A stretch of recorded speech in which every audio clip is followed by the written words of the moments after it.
This is the Lone Crater YouTube. We hope this video helps. In this video, I will show how to remove Jeep Wrangler fenders. First, gather your essential tools. You'll need a ratchet with appropriate sockets, a trim removal tool, and a flathead screwdriver. Having a clean, organized workspace is crucial for safety and efficiency. Also, keep a small container handy to store all the bolts and clips you remove, preventing any lost parts.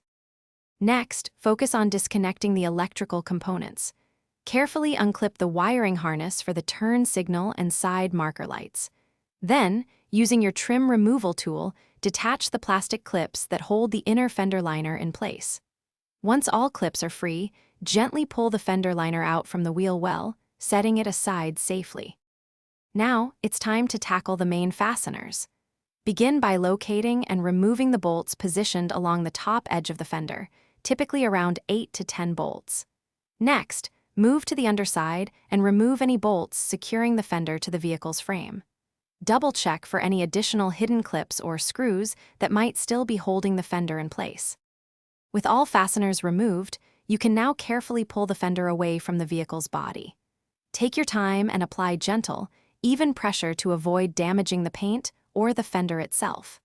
Before fully detaching, confirm that no wires or hoses remain connected. Finally, store your removed fender in a safe, protected area to prevent any scratches or damage. Thanks for watching. Consider subscribing if we helped you.